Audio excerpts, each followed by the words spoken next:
Hello, my name is Leo and welcome to another reading of the Elder Scrolls. Today we're going to be reading Confessions of a Dunmer Skooma Eater. Nothing is more revolting to Dunmer feeling than the sorry spectacle of another Dunmer enslaved by that derivative moon sugar known as Skooma. And nothing is less appetizing than listening to the pathetic tales of humiliation and degradation associated with a victim of this addictive drug. Why then do I force myself upon you with this extended and derailed account of my sins and sorrows? Because I hope that by telling my tale, the hope of redemption from this sorry state shall be more widely known. And because I hope that others who have also fallen into the sorry state of skooma addiction may therefore hear of my story, of how I fell into despair, and how I once again found myself and freed myself from my own self-imposed chains. Because it is widely known to all Khajiit, who may be expected to know, that there is no cure for addiction to skooma. That once a slave to skooma, always a slave to skooma. Because this is widely known, it is taken to be true, but it is not true, and I am living proof. There is no miracle cure. There is no potion to be taken. There is no magical incantation which frees you from the thrill of skooma running through your blood. But it is through the understanding of that thrill, and the acceptance of the lust within oneself for that thrill, and that casting aside of the shame that the thrill-seeker feels when he cannot set aside what becomes in the end his only comfort and pleasure.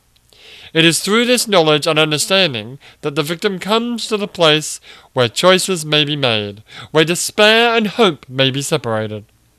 In short, only knowledge and acceptance can deliver into the slave's hands the key that opens his shackles and sets him free. The narrative of Sendis' tale carries the reader through the stages of early infatuation, ecstatic obsession, and profound degradation of her addiction. And in the course of the story, she suddenly enables the reader to discover that the hopelessness of the addict comes from the addict's own unconscious assumption that only a helpless and foolish person could become addicted to skooma, and that, consequently, no such helpless and foolish person could ever achieve the admittedly difficult task of renouncing, once tasted, the exquisite delights of skooma. Sendis shows that once the addict overcomes the burden of her own despising, her own self-despising, that there is the possibility of redemption. And against all of society's dearly held beliefs, she says that it is not altogether clear that the addict should renounce the sugar, but that it is only one of the choices that the skooma addict must make. Sendis' casual proposition that skooma addiction is not necessarily a sign of moral and personal weakness is essential to her thesis that a cure is possible, but it has not endeared her or her book to the upright and conservative elements of Dunmer society. That's kind of sad. It doesn't actually show you the story. Well, that was Confessions of a Dunmer Skooma Eater.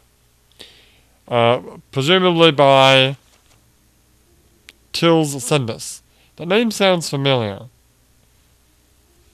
Let me look that name up, because that name does sound familiar. Sendis sounds familiar. Don't know where I've heard it from though.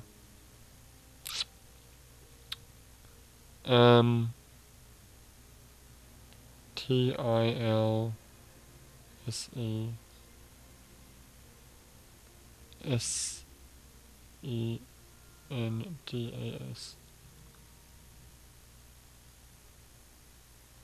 Ooh, a storm's coming. Alright, Confessions of a Skooma Eater.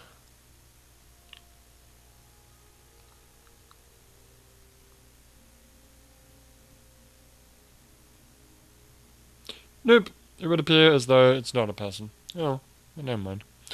Well, this has been another reading of the Elder Scrolls, but for now, my name is Leo, and I will see you next time.